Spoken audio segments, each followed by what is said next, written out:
Il est 15h sur Europe 1. Émilie Dez pour les infos. Bonjour Christophe, bonjour à tous. Julien Alaphilippe ne participera pas au Tour de France 2 mois après sa lourde chute sur Liège-Bastogne-Liège.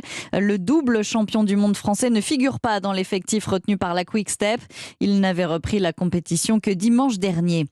J'ai fait des erreurs, c'est vrai, mais je ne suis pas un assassin et si vous me condamnez pour assassinat, vous commettriez une injustice. Les derniers mots de Salah Abdeslam en clôture du procès des attentats du 13 novembre. Verdict attendu mercredi.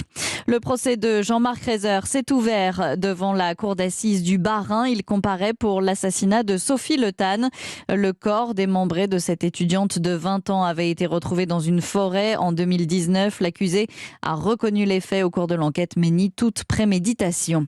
Volodymyr Zelensky exhorte les dirigeants du G7 à faire le maximum pour mettre fin à la guerre avant la fin de l'année. Le président ukrainien les a aussi appelés à intensifier les sanctions contre Moscou.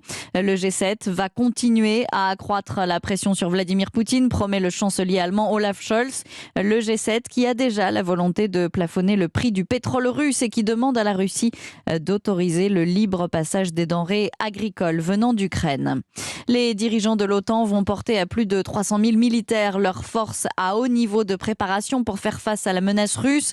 C'est ce qu'assure le secrétaire général de l'Alliance à la veille du sommet à Madrid en Espagne, Volodymyr Zelensky, qui participera également en visioconférence à ce sommet. Tout n'est pas possible. La France a atteint sa cote d'alerte sur les finances publiques, prévient Bruno Le Maire, à quelques jours de présenter le projet de loi sur le pouvoir d'achat.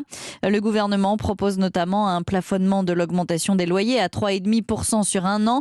Même hausse pour les APL. Bruno Le Maire qui va aussi demander un effort supplémentaire à Total Énergie. L'objectif, que la remise carburant de 10 centimes par litre soit prolongée ou augmentée. Remise qui complète les 18 centimes en moins déjà appliqués par l'État.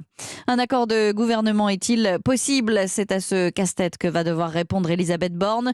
La première ministre consulte aujourd'hui les présidents des groupes parlementaires. Première à être reçue tout à l'heure, Aurore Berger, présidente du groupe Renaissance.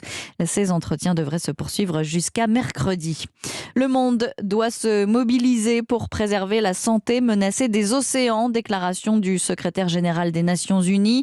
Les océans qui jouent un rôle essentiel dans la lutte contre les changements climatiques. Un rôle de thermostat géant. Et puis du tennis avec le premier tour du tournoi de Wimbledon. Un grand chelem marqué par l'absence des joueurs russes et biélorusses, exclus notamment à cause du contexte international. Après 1h30 d'interruption liée à la pluie, les matchs ont finalement repris. Europe 1.